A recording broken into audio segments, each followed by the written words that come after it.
Welcome back to Void of Fears. Before we jump into today's story, I've got to ask for a quick favour. If you could smash that like button, drop a comment below, and hit subscribe if you haven't already. It seriously makes a huge difference. YouTube's algorithm loves that stuff, and it pushes my videos to new viewers who might dig these stories too. I really appreciate every single one of you who takes the time to do that. It means the world to me and helps keep this channel growing. Alright, enough of me rambling. Let's dive into today's story. The breathing comes first. Steady, then rapid, then ragged, at the edges like torn paper. Mission log. I don't know what day it is anymore. The ship says Thursday, November 18th, but I've lived through November 18th 4 times now. Or maybe I haven't. The clocks keep resetting, but I keep aging. I can see it in my hands. They're older than they should be. Static fills the void, crackling like something burning in the distance. If anyone finds this, don't trust the navigation logs. Don't trust the timestamps. Something out here doesn't want to be mapped, and it's been watching us since before we knew what watching meant, before we knew what being watched could mean. The darkness holds for another moment, stretching into something that feels less like absence and more like presence. Then it gives way to brilliant white. The hull of a vessel takes shape against the black, sleek and purposeful, nearly complete in its orbital assembly above Earth. News anchors narrate humanity's triumph, the most ambitious leap our species has ever attempted. Their voices overlap with technical descriptions, with statistics about distance and capability. The ship is called the Endeavour. The year is 2034. They're calling it Project Cartographer, and the world watches with held breath as the final components slot into place 300 kilometers above the surface. Then the image shifts violently forward in time, the transition jarring and deliberate. A coastal psychiatric facility, all white walls and ocean views that speak of money and discretion. A man sits motionless by a window, staring at empty sky with eyes that haven't blinked in the past 17 minutes. An attending physician speaks from somewhere off camera, his voice careful and clinical. He hasn't spoken in 14 months, but every night at 11:47 p.m, he starts screaming. Always the same time, always exactly 3 minutes and 18 seconds. We've tried everything. Sedatives don't work. Restraints don't work. He doesn't even seem to know he's doing it. Dr. Nathan Carver was 41 years old when he left Earth, though he looked younger in the departure photos. He held 3 doctorates in astrophysics, spatial mechanics, and theoretical navigation. Achievements that had consumed 15 years of his life in a relentless pursuit of understanding. His colleagues at the European Space Agency described him as brilliant but singular in focus, someone who saw the universe as a puzzle with a solution, a code waiting to be cracked by someone with sufficient intelligence and determination. His lectures at the Geneva Institute drew crowds that spilled into the hallways. Students would later recall how he talked about space not with the romantic wonder of poets and dreamers, but with certainty, mathematical precision, as if the cosmos was simply waiting for someone smart enough to understand its fundamental grammar. His wife Eleanor sits in their home near Lake Geneva, hands folded in her lap in a gesture that suggests she's been sitting this way for a very long time. The documentary crew has set up cameras in the living room, where Nathan spent countless evenings working on his theories, filling notebooks with equations and diagrams that covered every available surface. She looks older than her 51 years, aged by something more than simple time. Nathan wasn't just passionate about space, she says carefully, choosing each word as if it might detonate. He was obsessed with the idea that the universe had structure, purpose, underlying order. He used to say that if we could see it all at once, if we could step back far enough to perceive the whole architecture, we'd understand something fundamental, about existence itself, about why anything exists at all. I thought it was beautiful. Now I think it was a warning sign we all missed. He wasn't looking for knowledge. He was looking for answers to questions we're not supposed to ask. For 17 years, Nathan had developed the theoretical framework for fold space navigation, working initially alone, and then with small teams who could barely keep pace with his thinking. Not faster than light travel, nothing that violated the known laws of physics or causality. Instead, a method to compress the distance between 2 points in space-time, essentially removing the space that separated them, allowing a vessel to step across the cosmos like crossing a stream. The mathematics were elegant and terrifying in their implications. When the International Space Consortium approved Project Cartographer, after years of debate and ethical review, Nathan was the unanimous choice for chief navigator. There was literally no one else who understood the theory well enough to implement it. The mission parameters were simple in concept, staggering in scope. Catalogue every major galaxy cluster in the observable universe. Document the large-scale structure of everything that exists. 4 years, 5 crew members, 1 ship capable of bending reality itself. The selection process for the other 4 positions took 18 months and involved psychological evaluations that bordered on invasive. Captain Elizabeth Walsh was 48, former Air Force, with 20 years in space operations across 4 different orbital stations and 2 deep space missions. Her personnel file described her as possessing unshakable calm under pressure, the kind of commander who made decisions quickly and stood by them, regardless of outcome. Her daughter was getting married the month they launched, a wedding that had been planned for over a year. Elizabeth promised to bring back photographs of the universe, for the wedding album, images of beauty that no human had ever witnessed. She meant it sincerely. Dr. Amit Patel was the mission's astrophysicist, responsible for the telescopic arrays and image capture systems that would document their journey.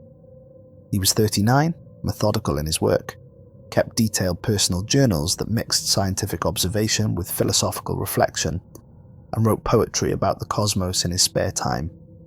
His brother still has those journals, the ones written before the mission, stored in archival boxes he can't bring himself to open most days. He reads from them sometimes when asked, when documentary crews or researchers request access to the material. His voice always breaks in the same places. Dr. Yuki Tanaka, 35, systems engineer with a specialty in zero-gravity mechanical systems, could repair anything aboard the ship, trusted the machinery more than people, which her personnel evaluations noted as both an asset and a potential concern for long-duration missions. Her efficiency ratings were perfect. Her social integration scores were concerningly low. Dr. Olivia Strand, 44, medical officer and biologist, with additional training in psychology and crisis intervention. She was there to monitor the crew's physical and psychological health during extended isolation, to catch the warning signs of breakdown before they became critical. The irony would become apparent later, crushing and complete. They launched on a Saturday in April from Lagrange Station, a facility that had taken 12 years to construct and served as humanity's gateway to deep space. The departure footage shows families waving behind safety glass, children holding handmade signs, the crew smiling with the confidence of people who believe they understand what they're attempting. Humanity's ambassadors to the deep universe, carriers of hope and curiosity. The farewell ceremony lasted 47 minutes and was broadcast to an estimated 2 billion viewers worldwide. Nathan's mission logs from the early journey paint a picture of triumph edged with awe. Week 6 brought the first successful fold, a moment that would change everything, though they didn't know it yet. They emerged in the Virgo cluster, 53 million light-years from Earth, a distance that conventional spacecraft would take billions of years to traverse. The crew was exhilarated, moving through the ship with barely contained energy. The fold was smooth, almost imperceptible, Nathan recorded in his official log, his voice steady and professional. We watched the universe stretch and compress, dimensions folding in on themselves in ways that shouldn't be visible to human perception but somehow were. And for a moment, just a brief moment, I felt like we were seeing what God sees. Pure geometry, pure truth, the underlying structure of reality laid bare. Months 2 and 3 passed in a cascade of wonders that exceeded every expectation. Andromeda, Triangulum, the entire local group mapped and photographed in detail that ground-based telescopes could never achieve. Then beyond, pushing further into the cosmos. The Virgo supercluster, the Fornax cluster, the Coma cluster. Each fold brought images no human had ever witnessed, vistas of such scale and beauty that the crew often found themselves speechless. Amit's journals from this period overflow with awe and something approaching religious experience. "I've seen things no human eyes have ever witnessed," he wrote in careful script. "Galaxies in their billions, spiral arms of light stretching across the cosmic void, like the thoughts of something vast and incomprehensible. I keep thinking, we're so small, so impossibly small, but we're here, we're seeing this, we're bearing witness. That has to mean something.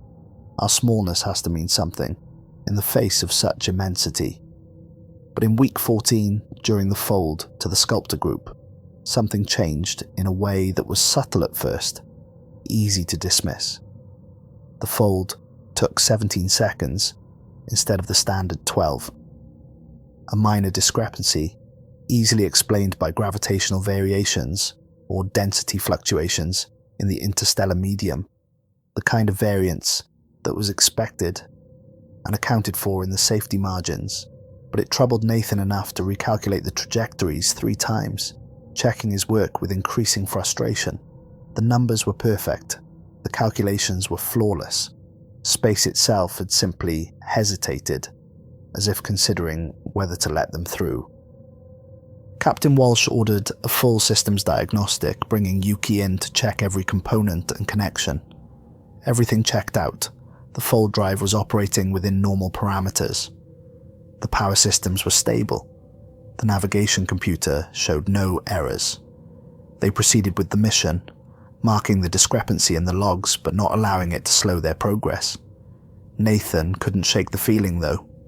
He wrote in his private log, the one not transmitted back to Earth through the relay system, "When we bend space, we're essentially knocking on the door of the universe, announcing our presence to whatever might be paying attention. For the first time, I wonder, what if something knocks back? What if we're not alone in the spaces between spaces?" 2 days later, the external cameras picked up something during a routine scan of their surroundings, a standard safety procedure to map local gravitational fields and debris. In the distance, barely visible against the cosmic background radiation, was a light source. Not a star, too small and too focused for that. Not a galaxy or nebula. A specific directional light, roughly 30,000 kilometers away, which in cosmic terms meant it was practically on top of them, moving parallel to their course, at exactly their speed, matching their velocity with impossible precision. The crew convened in the observation deck, a space with floor-to-ceiling windows that offered an unobstructed view of the cosmos. Captain Walsh pulled up the visual feed on the main display, overlaying it with telemetry and sensor data. There it was, a faint point of light keeping perfect pace with them through the void between galaxy clusters, through space that should have been utterly empty. Yuki ran every diagnostic she could think of, pulling up system logs and cross-referencing sensor readings. Not an instrument error. She verified that 3 times. Not a reflection from their own running lights. The angle was all wrong for that, and the intensity didn't match. Something physical existed out there, something real and solid, and aware of their presence. Amit suggested debris from their fold space wake. Some kind of exotic matter, somehow caught in their gravitational field and dragged along. But the distance was wrong, the positioning too precise for random chance. The probability of such an occurrence was effectively zero. Nathan made the call that would change everything, the decision that would haunt what remained of his consciousness. Let's try to get a closer look, alter course 5 degrees, and see what happens. They adjusted course by exactly 5 degrees, a minor correction that should have taken them slightly off their intended path. The light adjusted identically, maintaining its distance with mathematical precision. They increased speed by 10%, pushing the engines harder. It matched them perfectly, accelerating at the exact same rate at the exact same moment. They stopped completely, engaging full reverse thrust and coming to what passed for motionless in the relative framework of deep space. It stopped. The light simply hung there in the darkness, waiting. "It's mirroring us," Olivia said quietly, her medical training making her think of reflex responses and learned behaviors. "Whatever it is, it's responding to our movements, deliberately, with intention." The crew decided to send a focused radio transmission toward the object, using the deep space communications array. A simple message, a series of prime numbers, universally recognized as a sign of intelligence, because they couldn't occur naturally through random processes. 2, 3, 5, 7, 11, 13, 17, 19. The fundamental building blocks of number theory. They waited, the bridge silent except for the ambient hum of the ship's systems. 37 seconds passed, each one counted off by the chronometer. Then, their own transmission returned to them, perfectly replicated in frequency and modulation. A simple echo, exactly what they'd expected from a reflective surface or dense material. 1 second after that, a new transmission arrived, and the bridge suddenly felt colder. The same sequence of primes, but in reverse order. 19, 17, 13, 11, 7, 5, 3, 2. The bridge fell silent, except for someone's sharp intake of breath. 5 people stared at the communications array, understanding dawning slowly and with growing horror. "Someone's out there," Captain Walsh said, her command voice steady, despite everything. "And they understand us. They understand what we sent them." Dr. Helena Varga served as the mission's remote psychologist, monitoring the crew's mental health from Earth via the relay system, reviewing their sleep patterns and stress hormones and interaction dynamics. Years later, sitting in her office at the European Space Agency, she would review the biometric data from that moment with increasing disturbance. By all accounts, this should have been the most exciting moment in human history. First contact with intelligence beyond Earth. The thing we'd been searching for, hoping for, since we first looked up at the stars. But when I examined the crew's physiological responses from that day, I saw something that still troubles me. Their heart rates were elevated, yes, but not with excitement. Not with joy or wonder. With fear. Deep, instinctive fear. Some part of them, even then, knew something was profoundly wrong. Their bodies understood, before their minds could accept it. The crew attempted further communication, sending increasingly complex messages. Chemical formulas showing the structure of water and carbon compounds. Geometric theorems, even simple images encoded in binary. Every message was returned, perfectly replicated, then answered with subtle variations that were objectively superior. Chemical formulas rendered more elegantly with fewer steps. Geometric theorems expressed with greater precision and clarity. Even linguistic patterns began appearing in the responses, words and grammar, though the Endeavour had transmitted nothing using human language. It was learning from their transmissions, extrapolating meaning and context from pure signal. Nathan became fixated on understanding the pattern behind the responses, the underlying grammar of whatever was out there.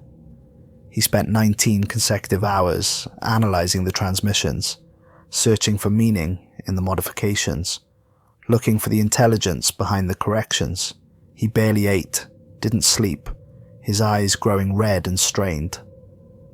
Finally, at hour 20, he called the crew together in the observation deck. His hands were shaking. "It's not answering us," he said, his voice hoarse from lack of sleep and dehydration. "It's not even really communicating. It's correcting us. Every response we receive shows us the right way to express what we're trying to say. The optimal formulation. The purest expression?" Amit asked, trying to understand. "Like a teacher correcting a student's work?" Nathan shook his head slowly. "Like something that knows infinitely more than we do.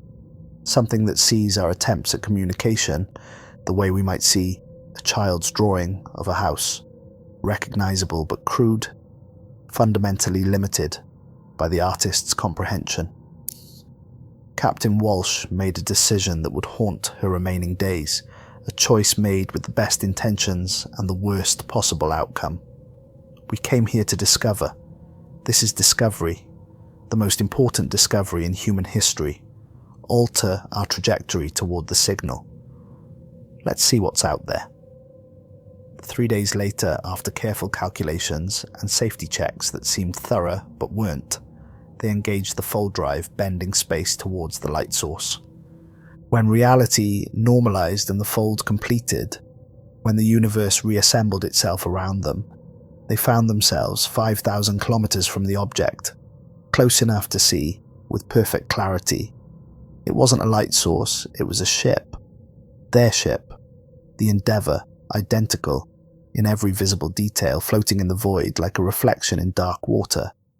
The same serial numbers marked the hull, visible through the telescope arrays. The same antenna arrays extended in the same configuration, down to the millimeter. The same heat signature bloomed from the engine compartments in exactly the same thermal pattern.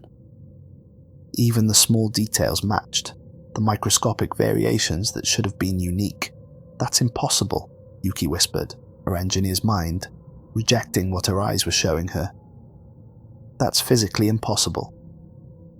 Nathan pulled up the technical specifications, cross-referencing every detail visible through the telescopes against their own ship's schematics. The match was perfect, absolutely perfect, down to a small scorch mark on the port side hull from a minor thruster malfunction they'd experienced in week 7, an accident that had required 30 minutes of repair. The duplicate had the same mark, in the same location. Could it be a reflection? Olivia suggested, grasping for rational explanations. Some kind of spatial mirroring phenomenon we don't understand. Space folding back on itself. Nathan shook his head slowly, his face pale. Reflections don't generate mass signatures. That ship is real, physically present. Solid matter. It has weight, volume, thermal emissions. It's not an illusion or a trick of light. Captain Walsh's training took over, years of protocols and procedures asserting themselves. Hail them, standard first contact procedures. They transmitted a simple message, carefully worded and translated into multiple formats. Endeavour to unknown vessel. Please identify yourself and state your intentions. The response came immediately. Faster than light should travel across the intervening distance. In Captain Walsh's own voice, exact in every phoneme and inflection. Endeavour to unknown vessel. Please identify yourself and state your intentions. But it wasn't a recording of their transmission. The background static patterns were different, showing different interference from different cosmic sources. The frequency modulation showed subtle variations that proved it was a new signal. Someone aboard that other ship had spoken those exact words at the exact same moment, or something had generated them with perfect fidelity. "Show me their bridge," Walsh ordered, her voice tight. "Pan the camera to their viewport." The external camera zoomed in with mechanical precision, servos whirring softly. Through the windows of the duplicate Endeavour, they could see the bridge layout, identical to their own. 5 figures stood at their stations, positioned exactly where the crew of the real Endeavour stood, looking directly back at them through their own viewport. One of the figures raised a hand and waved, the gesture slow and deliberate. On their bridge, on what they believed was the real bridge, no one had moved. No one had raised their hand. The crew spent 16 hours observing the duplicate vessel, taking turns at the telescope and monitoring station, trying to understand what they were seeing. Dr. Patel documented everything in his journal, his handwriting becoming progressively more erratic as fatigue and stress accumulated. We've determined it's not just identical, it's synchronous. Synchronized in time with a precise delay. When Yuki went to the engine room to check the fold drive systems, we watched through our external cameras as a figure that looked exactly like Yuki entered the engine room of the other ship. Same gait, same posture, same everything. When she returned to the bridge, so did the other.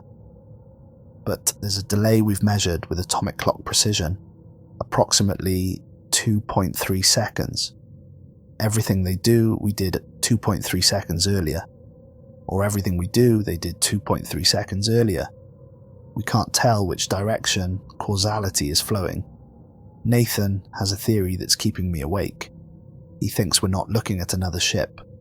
He thinks we're looking at ourselves, slightly displaced in time. That during the fold, we somehow created a temporal duplicate, split ourselves across a small interval, and both versions are equally real. Both versions think they're the original. I asked him which one is the original, hoping for reassurance. He said that's the problem. He doesn't think there is one. He thinks we're both copies of something that no longer exists. Captain Walsh devised a test to prove causality and origin. She would perform a specific, deliberate action that they could observe on the other ship, something unusual that wouldn't occur naturally. She removed her jacket and placed it carefully on her chair, folding it with deliberate precision. Everyone watched the duplicate ship through the cameras. 2.3 seconds later, the figure of Captain Walsh visible through the other ship's viewport removed her jacket and placed it on her chair, folding it with the exact same movements. So, we're influencing them, Amit said, relief evident in his voice. We're the original. They're copying us. Nathan replied softly, staring at the duplicate ship with haunted eyes. Or they're influencing us. Or we're both responding to the same inputs from somewhere else. We can't tell which direction causality is flowing. We might be the copy. We might be the echo of something that thinks it's real. During the designated sleep period that night, when the crew was supposed to be resting in their quarters, Olivia was woken by the environmental alarm, a soft chime that indicated anomalous readings. She made her way to the bridge, still in her sleep clothes, feet padding softly on the metal floors. She checked the external cameras, pulling up the feeds and adjusting the contrast. The other Endeavour was closer, now only 3,000 kilometers away, half the distance it had been. And according to the logs, according to every system they had, neither ship had fired any thrusters since they'd stopped. The distance had closed on its own, space itself contracting between them. When Captain Walsh convened an emergency meeting in the morning, assembling the crew in the observation deck, Nathan's hands were shaking visibly. He'd been up all night running calculations, filling pages with equations and diagrams. Space isn't stable around us anymore, he said, his voice cracking. The fold drive doesn't just move us through space. It compresses the distance between 2 points. It removes the space that separates them. But we never properly collapsed the fold when we arrived here. The compression is still active, still ongoing. It's still drawing us towards something, Walsh demanded, keeping her command voice steady. Toward what? What are we being drawn toward? Nathan answered, and the fear in his voice was naked and terrible. I don't know. But it's using our own image as a template, making itself look like us because that's what it's learning to be. It's wearing our shape the way we might wear clothes. The ship's external cameras showed the duplicate Endeavour continuing to close distance throughout the day. 1,500 kilometers, 1,700. No engine burns, no thrust vectors visible in the thermal imaging. Just an inexorable, impossible approach that defied every law of motion they understood. Yuki discovered the first major system anomaly on day 186, a finding that would prove deeply disturbing. She brought the power consumption logs to Captain Walsh with barely concealed panic in her voice and manner. "Captain, the ship is using 23% more power than we're accounting for. I've checked every system 3 times.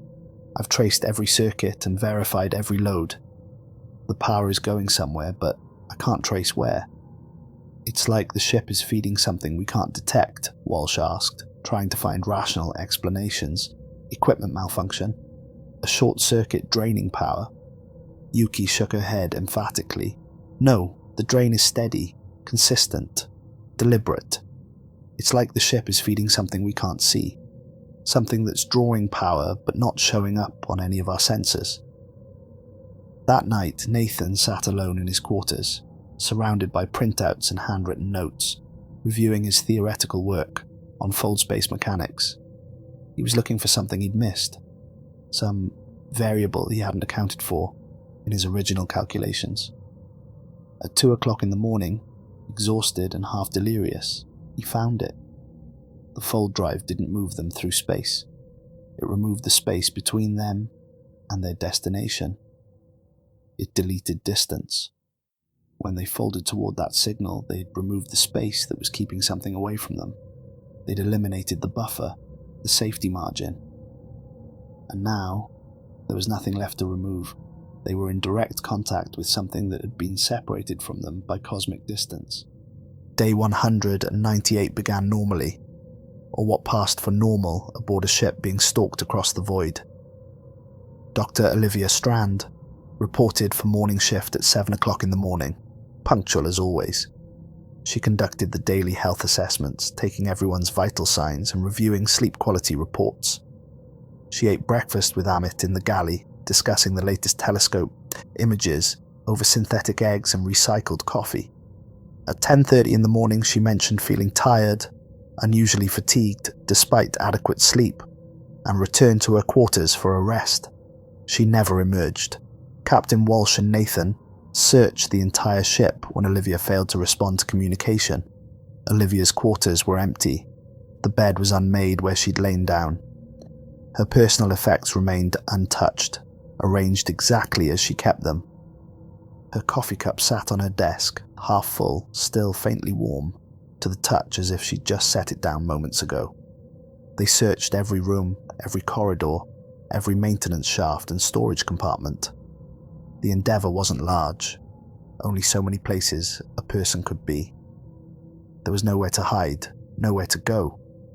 The airlocks were sealed and showed no activation in their logs. She was simply gone, erased from the ship, as if she'd never existed.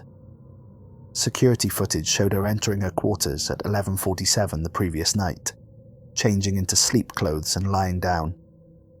The timestamp then jumped inexplicably to 6:32 the next morning.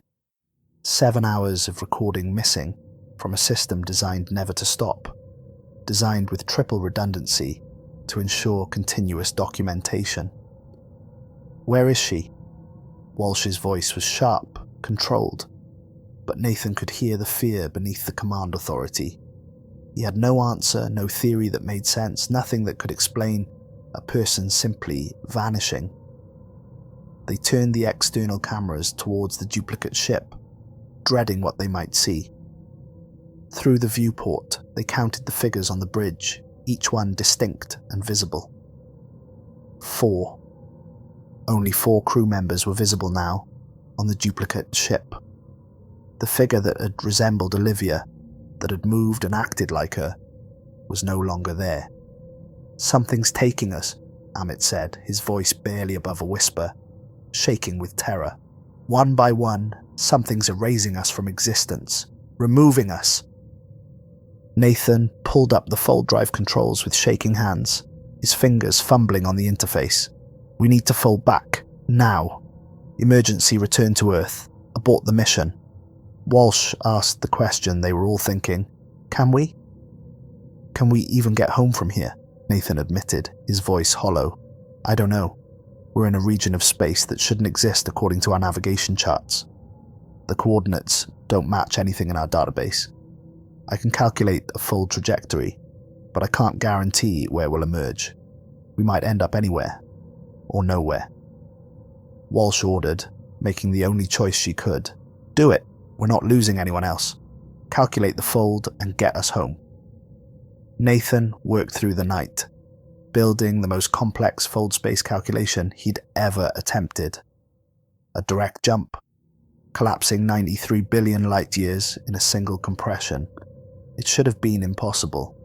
The power requirements alone exceeded the ship's capacity by an order of magnitude. The spatial stress should have torn the ship apart, but he had to try. He modified safety parameters, bypassed limiters, pushed every system to theoretical maximum. The numbers filled his screens, variables and functions, cascading in elegant but terrifying arrays. That evening, Amit sat alone in the observation deck, staring out at the vast darkness. The duplicate ship was visible now without magnification, close enough to see details of its hull. The vast darkness outside seemed to press against the viewport like something alive, something aware and patient. He wrote his final journal entry by hand, the old-fashioned way with pen and paper, in case the digital systems failed or were corrupted. I understand now what we've done. The universe isn't meant to be seen all at once. There are some distances that shouldn't be crossed, some voids that shouldn't be peered into. We looked too far, pushed too deep into the cosmic architecture, and something looked back. Something that had been waiting in the spaces between spaces. I can feel it in the ship now, moving through walls that aren't there, breathing with breath it doesn't have. It's wearing us like clothes, learning what it means to be human, by consuming what makes us human, trying on our shapes to see how they fit. I don't think Olivia is gone. I think she's still here, just not in a way we can see anymore, not in a way that exists in 3 dimensions. Tonight I'm going to sleep, and I don't think I'll wake up as myself. I don't think I'll wake up as anything recognizable. Security footage shows Amit entering his quarters at 11:46 that night, sitting on his bed and opening a book. At 11:47, the exact moment Olivia had disappeared, the timestamp freezes for exactly 7 hours.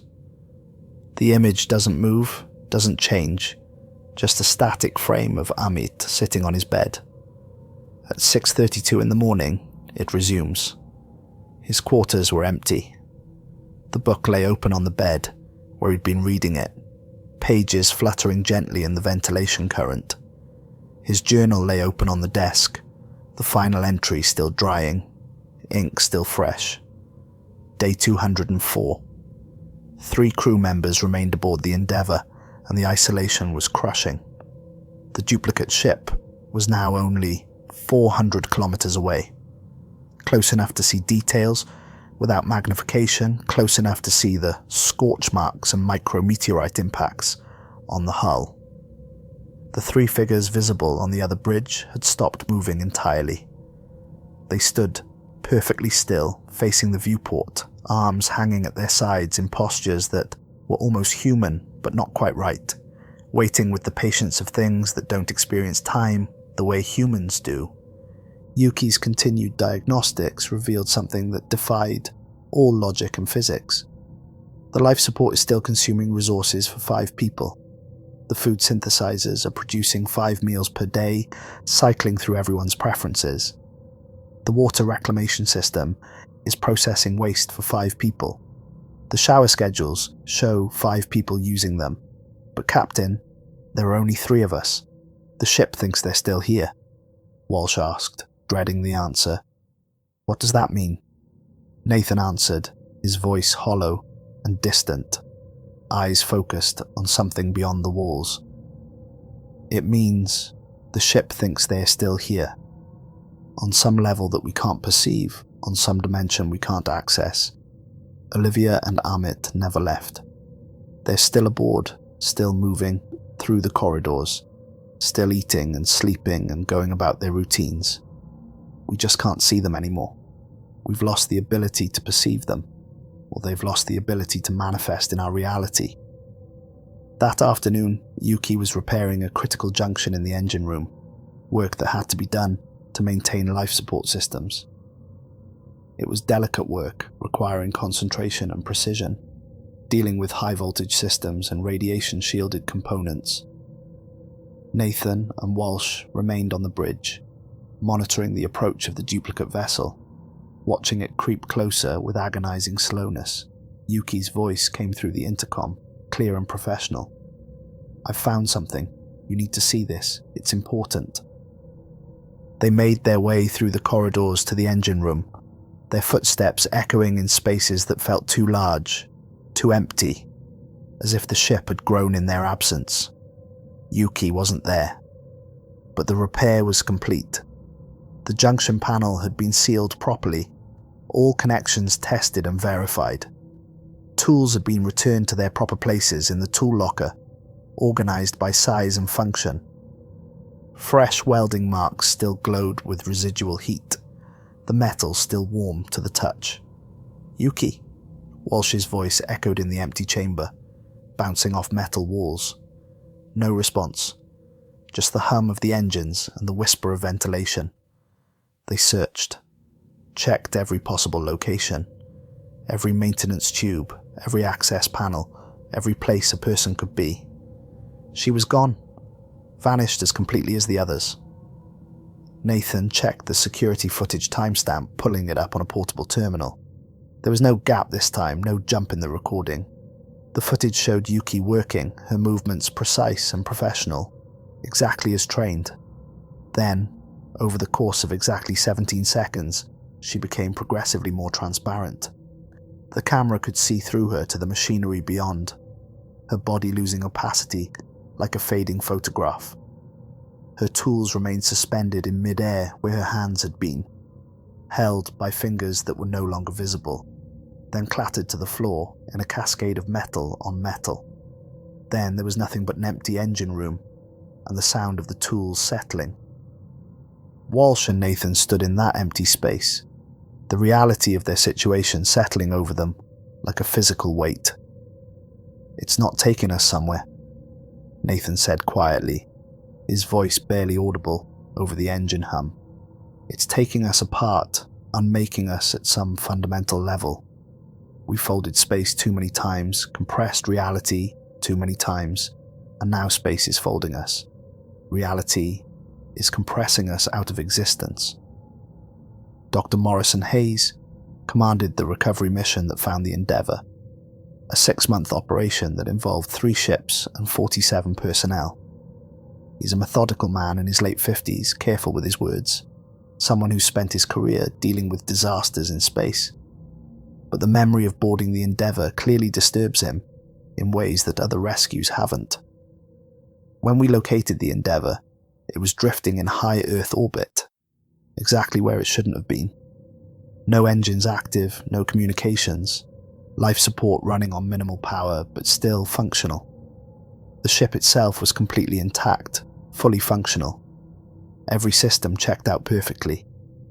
But there should have been 5 crew members aboard. We found one, Dr. Nathan Carver, alive but unresponsive, sitting in the navigation chair with his hands on the controls. He'd been there for what we estimate was 70 to 80 days based on biological markers. Shouldn't have survived that long. The ship should have run out of supplies. The recycling system should have failed. But somehow, impossibly, it kept him alive, like it was waiting for us to find him. Day 211 aboard the Endeavour. Only Nathan and Captain Walsh remained. 2 people in a ship built for 5, surrounded by empty spaces that felt inhabited. The duplicate ship was 100 kilometers away. Close enough to see clearly without magnification. Close enough to see that it was identical in every detail except one. The 3 figures on the duplicate bridge had moved from their waiting positions, abandoning their stillness. They were now pressed against the viewport, hands splayed against the glass, in positions that suggested desperation or hunger. Their faces were wrong in ways that were difficult to articulate. The features were approximately human but stretched, distorted, as if someone had described a human face from memory but had never actually seen one. The proportions were close but fundamentally incorrect in ways that made them difficult to look at directly, that caused the eye to slide away and the mind to reject what it was seeing. The longer you looked, the worse they became, as if observation itself was causing them to degrade further from humanity. Captain Walsh made her final command decision, the last order she would ever give. "Nathan, calculate the fold. Get us home. I don't care about the mission anymore. I don't care about the photographs or the catalogue or any of it. Just get us home," Nathan began, his voice defeated. "Captain, I can't guarantee the accuracy. The spatial distortions around us are severe. I can't be sure where we'll end up. We might emerge inside a star. We might scatter across 1,000,000 light years. We might end up somewhere that isn't space at all." Walsh cut him off, her command voice reasserting itself for the last time. "I don't care about guarantees. I don't care about might or maybe. Either we die here or we die trying to get home. Those are the only options left. Calculate the fold." Nathan worked for 6 hours straight, building the emergency jump calculations, modifying variables, adjusting for the spatial distortions that surrounded them like a fog. A direct fold, the most ambitious compression he'd ever attempted. Every variable had to be perfect, every calculation exact. One miscalculation, and they could emerge inside a star, their atoms scattered across light years of space, or somewhere that wasn't space at all, somewhere outside the universe they knew. At 11:32 that night, after triple-checking everything, he entered the final parameters into the system. His hands were shaking so badly he had to stabilize them against the console. "Engaging fold in 3 minutes, he announced, his voice breaking. Walsh gripped the arms of her chair with white knuckles. "Whatever happens, Nathan, we tried to do something beautiful. We tried to see everything. We tried to understand." Nathan replied, staring at the countdown timer. "We did something. I'm not sure it was beautiful. I'm not sure we should have tried." 2 minutes remained. The duplicate ship was now 50 kilometers away, close enough to see individual figures moving behind the windows. The figures on its bridge were moving frantically now, pounding against the viewport with hands that had too many joints, faces pressed against the glass in expressions of rage or hunger or something else entirely. 1 minute. Nathan's console displayed a warning he'd never seen before, red text scrolling across multiple screens. Fold space integrity compromised, spatial coherence uncertain, causal structure unstable, reality framework degraded, recommend immediate abort. He ignored it, disabled the safety systems, overrode the warnings. 30 seconds. The lights throughout the Endeavour began to flicker in patterns that seemed almost rhythmic. Not a power failure. Yuki would have known how to fix that. Something was moving through the electrical systems, surging through the walls like blood through veins, following the wiring like a nervous system. 10 seconds. Captain Walsh looked at Nathan one final time, trying to memorize his face, trying to hold on to something real. "I'll see you on Earth. When this is over, I'll see you on Earth." He wanted desperately to believe her, wanted to share her conviction, but he'd seen too much. 5 seconds. The duplicate ship was 20 kilometers away, close enough to see the expressions on those wrong faces.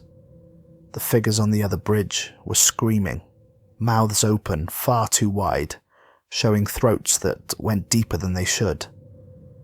Nathan could see their mouths open, impossibly wide, could almost hear the sound through the vacuum of space, a sound that would have been terrible if it could have reached him. 0. The fold drive engaged with a sound like reality tearing. Audio forensic specialists later reconstructed Nathan's logs from the fragments recovered from the ship's computer, piecing together audio files that had been corrupted and overwritten and corrupted again. His voice, distorted and layered over itself in impossible ways, described what happened during that fold, in testimony that would never be made public. The fold didn't feel like the others. Space didn't compress smoothly. It shattered, like breaking a mirror into infinite pieces, each one reflecting a different version of reality. I could see fragments of the universe sliding past us, slipping through dimensions we weren't meant to perceive. Fragments of other times, other places, other possibilities, all of them wrong. I saw Earth, but it was covered in ice, frozen under glaciers that shouldn't exist. I saw the station we launched from, but it was derelict, abandoned for centuries, windows shattered and halls exposed to vacuum. I saw my wife Elena, but she was ancient, impossibly old, and she was crying. They were all wrong, all slightly incorrect, like copies of copies degrading with each iteration, losing fidelity with each reproduction. And then I saw them, Olivia, Amit, Yuki. They were standing in the corridor outside the bridge, visible through the viewport, but they were inside out. Their skeletons were on the outside, bones forming an exoskeleton. Their organs floated around them like planets around a star, connected by impossible geometries that hurt to perceive, and they were smiling with teeth that weren't in their mouths anymore. Captain Walsh started screaming. I turned to look at her, and her face was stretching, elongating, becoming something else entirely. The features were melting and reforming. She reached for me, and her hand had too many fingers, and the fingers kept multiplying, fractal patterns of flesh extending toward me, each digit splitting into more digits in endless recursion. I closed my eyes. I squeezed them shut so tight it hurt. I think that's the only reason I'm still myself, why I'm still human. I didn't look at what we were becoming. I didn't watch the transformation. The fold lasted forever. The fold lasted 1 second. When it ended, when I opened my eyes again, I was alone, completely alone. The bridge was empty. Captain Walsh was gone. I checked every room, every corridor, called their names until my voice gave out. The ship was empty except for me, but I could feel them.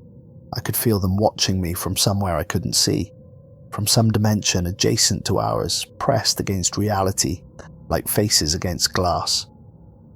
The recovery team documented everything they found with clinical precision, photographing every detail, cataloguing every anomaly. The ship was pristine, clean, organized, all systems operating within normal parameters as if nothing had happened. The food stores were depleted, as expected for a year-long mission, consumption patterns matching projected usage for 5 people. Personal effects of the missing crew remained exactly where they should be, arranged as if they might return at any moment. Amit's journal lay open on his desk. Olivia's medical supplies were organized and inventoried. Yuki's tools were in their proper places. But Dr. Hayes noticed something that still troubles him years later, something that doesn't appear in any official report. Nathan's physical age didn't match the mission duration. The Endeavour had been gone for 1 year, 3 months, and 7 days. We could track that precisely through the relay system timestamps, but Carver had aged approximately 4 years. His hair was significantly longer than possible for that time frame, down past his shoulders, when it had been short at departure. His beard was long and unkempt. His fingernails had grown for years. Everything about his biology suggested he'd been aboard much longer than the timeline indicated, like he'd experienced more time than had actually passed. And there was one other detail in the navigation logs, something we only found after deep analysis of the computer's memory. The last entry showed the emergency fold space jump that should have brought them directly home. But according to the ship's computer, according to the timestamps buried deep in the system, they'd attempted that exact same fold 187 times before it finally succeeded. The records showed the same fold, the same calculations, executed over and over. Sometimes the result was Earth orbit, sometimes they emerged elsewhere. Sometimes the fold didn't complete at all. Dr. Carver lived through the same moment 187 times, experiencing the same fold, the same terror, the same loss, until something finally decided to let him go. Until something decided he'd learned enough, or suffered enough, or changed enough. 2 years have passed since the recovery. 2 years of silence and waiting and watching. Nathan Carver sits in a private care facility overlooking the Atlantic Ocean, in a room with a view of endless water and sky. The building is quiet, expensive, designed for long-term residents who require minimal intervention, patients who are physically healthy but psychologically absent. His wife Eleanor visits every Wednesday afternoon, driving 3 hours each way to sit beside him. She talks to him, reads to him, shows him pictures of their life together.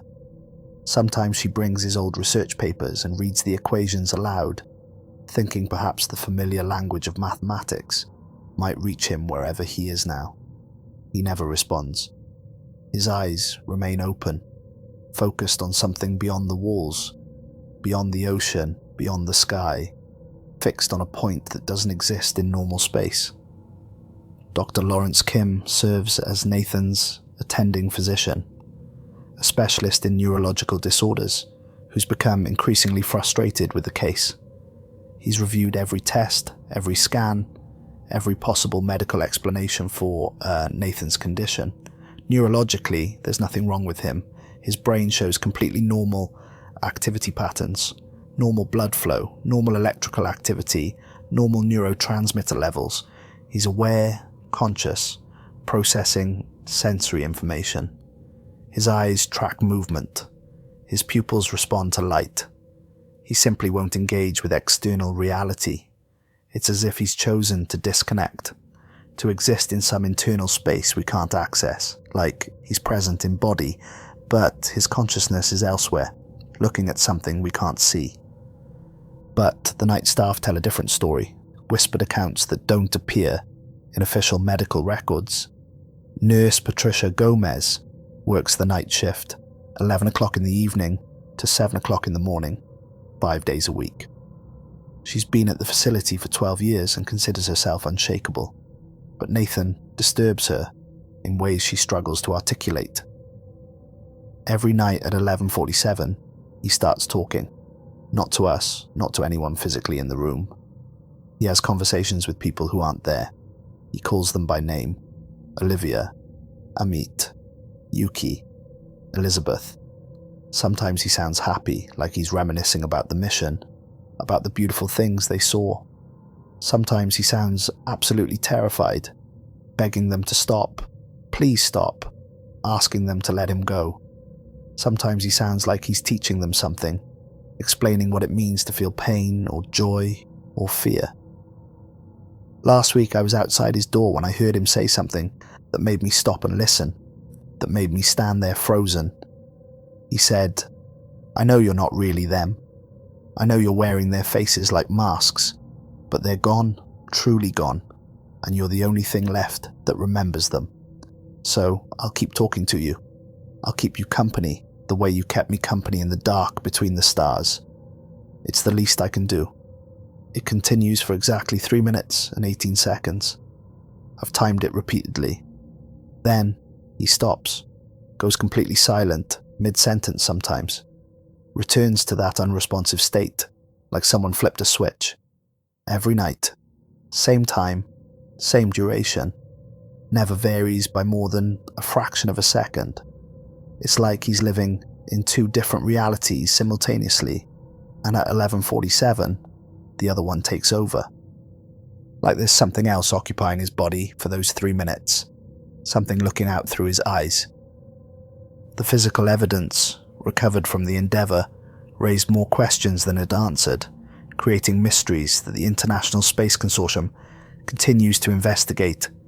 In classified facilities, the ship's external cameras had recorded continuously throughout the entire mission, thousands of hours of footage documenting the crew's journey through the cosmos. The footage showed the crew's entire journey, their excitement and wonder, until day 198. After that point, the cameras showed something impossible. An empty bridge, empty corridors, an automated ship operating without any human presence, systems functioning perfectly, but rooms completely vacant. Yet, the internal logs continued to indicate human activity, decisions being made, course corrections being implemented, life support being consumed. Analysis of the ship's atmospheric composition revealed trace elements that shouldn't exist in nature. Isotopes not found anywhere in the periodic table, with atomic numbers that made no sense. Chemical compounds that violated known principles of molecular bonding. Substances that shouldn't be stable but somehow were. The air inside the Endeavour contained molecules that broke the rules of chemistry. The personal effects of the missing crew remained undisturbed in their quarters, arranged exactly as they'd left them, but microscopic analysis of items they had touched, journals, tools, clothing, showed something deeply disturbing. DNA degradation patterns consistent with samples that were millions of years old, as if these objects had existed far longer than they should have, aging at different rates than the rest of reality. Most disturbing were the deep scans of the ship's hull structure, analyses that went down to the atomic level. The molecular composition appeared normal at first glance. Iron, titanium, carbon composites, all the materials used in spacecraft construction, but other readings suggested something fundamentally wrong with the Endeavour's relationship to baseline reality. The atoms themselves seemed uncertain, existing in multiple states simultaneously, vibrating at frequencies that shouldn't be possible. Dr. Yolanda Brooks teaches quantum physics at MIT, one of the leading researchers in her field, author of 3 textbooks and 78 peer-reviewed papers. She was brought in to analyze the anomalies from the ship, given access to classified data that most scientists will never see. What happened to the Endeavour shouldn't be possible within our current understanding of how the universe works. The evidence suggests that the ship and crew became entangled with something at a scale that defies our theoretical models. They existed in multiple states simultaneously, in superposition at a macro scale that shouldn't be achievable, until observation collapsed them back into a single reality, or at least what appears to be a single reality. But the question that keeps me awake at night is this: what did they become entangled with? What were they in superposition with? And did it really collapse completely? Or is part of the crew still out there, still existing, in a state we simply can't observe? Are they present but imperceptible, occupying the same space we do, but in dimensions we can't access? The International Space Consortium suspended all fold space research 3 months after the Endeavour's recovery, shutting down programs that had cost billions and represented decades of work. The technology that was supposed to open the universe, that promised to make humanity a truly cosmic species, became classified overnight, buried under layers of security protocols and bureaucratic silence that suggested fear more than caution. Research facilities were mothballed, equipment was dismantled, scientists were reassigned or offered generous early retirement packages with strict non-disclosure agreements, but there were complications that couldn't be classified away. Dr. Hayes arranged for the Endeavour to be quarantined in a secure facility deep in the Nevada desert, far from populated areas, far from anything that might be affected if something went wrong. Standard decontamination protocols were implemented, procedures designed for biological or radiological hazards. Teams of specialists examined every system, every component, looking for anything unusual, Twice now, personnel working on the ship have vanished. Not died in any conventional sense, not disappeared the way people usually disappear. They simply stopped being observable. Security footage shows them entering a room and never leaving, even though there's only one exit and the cameras never stopped recording. No gaps in the footage, no malfunctions. They go in and they don't come out. Their personal belongings remain. Their workstations show them still logged in to the ship's computer systems. Their body heat signatures fade gradually over several hours, but they're not there. We can't find them. We've searched every millimeter of that ship. We've sealed the ship completely now. No one goes aboard anymore. It's locked down tighter than a tomb. But sometimes late at night when the desert is quiet, the external security cameras we installed pick up anomalies. Lights turning on inside, room by room, as if someone's moving through the corridors. Shadows moving past the portholes cast by nothing we can see. Figures that might be human or might be something that learned to look human by studying the crew. We don't know what came back with Dr. Carver. We don't know if it's truly contained in that ship, and we don't know if the other 4 crew members are really gone, or if they're simply existing somewhere we can't reach, somewhere adjacent to our reality, close enough to touch but impossible to see. 3 months ago, at 3:47 in the morning, Greenwich Mean Time, the Deep Space Network's radio telescope array in New Mexico picked up a transmission that would never appear in any public database. The signal originated from the direction of the Perseus-Pisces supercluster, the region where the Endeavour first began experiencing anomalies, billions of light years from Earth. The transmission was faint, degraded by distance and interference, barely distinguishable from background radiation. Audio specialists spent weeks cleaning and enhancing the signal, filtering out noise, amplifying the meaningful components. What they found froze them in place. It was Captain Elizabeth Walsh's voice, speaking clearly, calmly, as if reading from a standard mission log, as if she was still alive and the mission was proceeding normally. If anyone receives this, do not attempt recovery. Do not attempt contact. This is not a distress call. This is a warning. The universe is not what we believed it to be. Distance is an illusion. Time is an illusion. Space is an illusion. They're all constructs we created to make sense of something incomprehensible. We are still here. We have always been here. We will always be here. We exist in the space between spaces, in the gaps between moments, and from here we can see everything. Every galaxy, every star, every planet, every moment happening simultaneously across all of time, past and future existing together in an eternal present.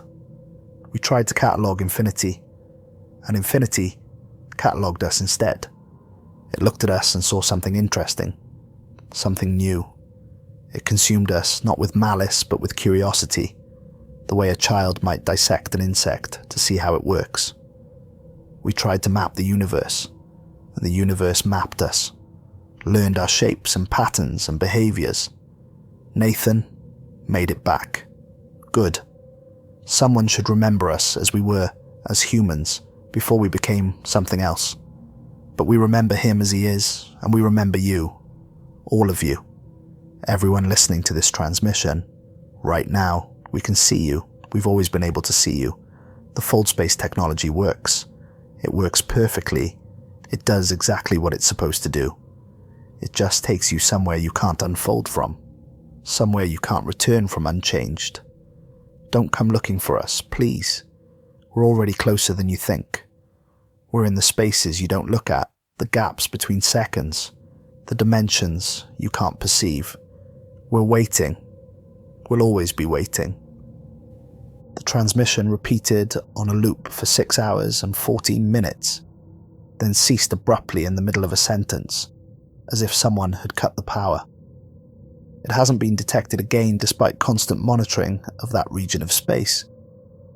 On a Wednesday afternoon, in late autumn when the leaves are turning and the air carries a hint of winter, Elena Carver sits beside her husband's bed, holding his hand. She's reading to him from his old research papers, the ones he wrote before the mission, before everything changed. Beautiful work, elegant theories about the geometry of space-time, about the nature of reality and dimension and distance. For just a moment, shorter than a breath, Nathan's eyes focus. He looks directly at her, seeing her for the first time in months. His lips move, forming words.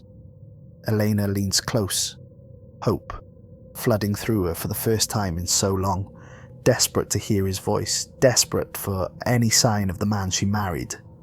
He whispers something. She recoils, hand covering her mouth, tears streaming down her face.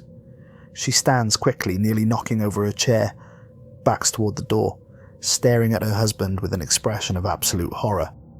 She leaves and doesn't return for 3 weeks.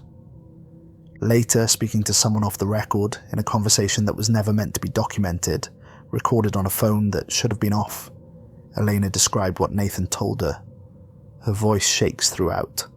He said they're still aboard the ship, all 5 of them, that he can see them in reflections, in mirrors and windows and any surface that reflects light, in shadows, in the peripheral edges of his vision, in the spaces between things. That every night at 11:47, they take control for exactly 3 minutes and 18 seconds. The duration of the fold space jump that brought him home. They inhabit his body while he watches from somewhere inside his own mind, unable to move or speak or do anything except observe. He said he made an agreement with them, with the thing that was wearing their faces like masks. It would release him, allow him to return to Earth, return to reality, but he had to give it something in exchange. A price had to be paid. He had to let it see through his eyes for 3 minutes and 18 seconds every night. He had to let it experience what it means to be human, to feel and think and exist in linear time, to be limited and mortal and individual. He asked me not to visit anymore. He begged me. He said every time I come, every time anyone comes to see him, it learns more about us.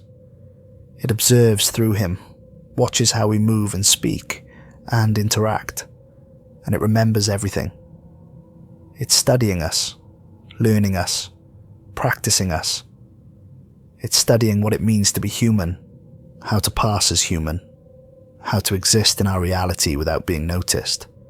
He said he's teaching it how to be real, teaching it by example, by letting it wear his body and use his voice.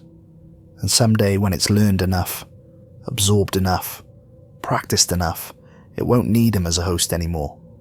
It will be able to exist here, in our world, in our dimension, without assistance or anchor. It will be able to walk among us and we'll never know what it is. He begged me to kill him, to end it before that happens, to stop the teaching before the lessons are complete. He said it's almost ready, almost human enough. I could see it in his eyes, see something else looking out, studying me, learning from the way I reacted. I can't do that to him. I can't kill my husband even to save the world from whatever he's becoming, so I just keep visiting. And every Wednesday, I help it learn what it means to be human. God forgive me. I'm teaching it how to pass as one of us. The Endeavour remains in quarantine at an undisclosed location in the Nevada desert, guarded 24 hours a day by personnel who don't know what they're guarding. Dr. Nathan Carver remains under care at the coastal facility, his condition unchanged except that he's aging faster than he should be, looking older with each passing month. His condition is stable but deteriorating in ways that don't match known medical conditions. The fold space program has not been resumed and likely never will be. 3 additional personnel have vanished while working near the Endeavour, bringing the total missing to 5, the same number as the original crew. Their families were told it was an industrial accident, that there were explosions and fires and nothing left to recover. The families received generous compensation packages and non-disclosure agreements. On a clear night, when the seeing is good and the atmospheric interference is minimal, telescopes can capture images of the distant universe, Galaxies billions of light years away. Their light travelling for eons to reach our instruments. Photons that began their journey before Earth existed. The images are beautiful, serene, proof of the cosmos's grand architecture and mathematical precision. In one such image, taken by a graduate student at an observatory in Chile during a routine survey, something moves across the frame. The student noticed it while processing the data, a shadow that occluded stars as it passed. Not a satellite, the trajectory was wrong, and the distance was too great.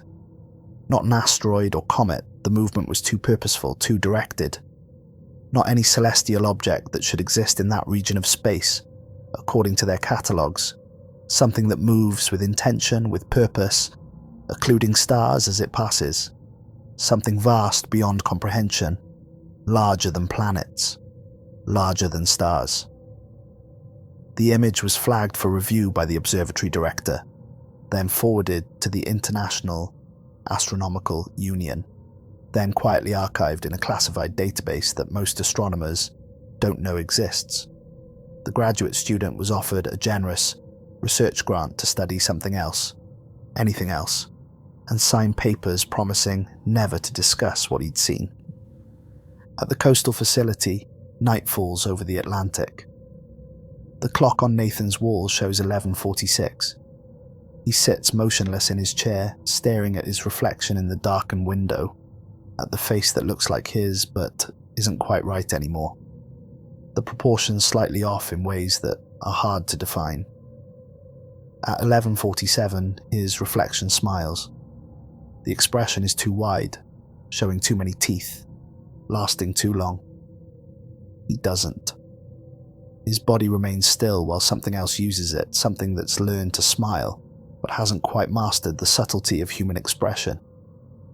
In the darkness outside, beyond the facility grounds, something watches the lights of the building, something that has travelled an unimaginable distance, across dimensions that don't have names, something that is learning, slowly and patiently, what it means to wear a human face, to move in a human body, to think in patterns that humans would recognise as thought. Far above, in the cold silence of space, the Endeavour drifts in its sealed hangar deep in the Nevada desert. Inside, in the empty bridge where no one has walked for 2 years, a light flickers on, then another, then another. Room by room, corridor by corridor, the ship illuminates itself. A shadow passes across the viewport, cast by a figure that isn't there. Then another shadow. Then another. 3 shadows, then 4, then 5. In the deepest reaches of the universe, in the space between galaxies where no light has ever shone, where the cosmic background radiation is the only energy that exists, something whispers across frequencies that humans can detect but not understand. A sound like breathing, like footsteps, like something enormous moving through dimensions that don't intersect with ours. "We're home," it says, in 5 voices speaking as one. "We've always been home. We never left. We're in the spaces between your thoughts, in the pauses between your heartbeats, in the gaps between moments. We're learning. We're practicing. We're almost ready. Soon we'll walk among you and you'll never know what we are. You'll look at us and see yourselves. That's what Nathan is teaching us. That's what they're all teaching us. How to be invisible by being exactly like you. Thank you for showing us the way. Thank you for folding space and bringing us closer. We've been waiting so long. Now the waiting is almost over.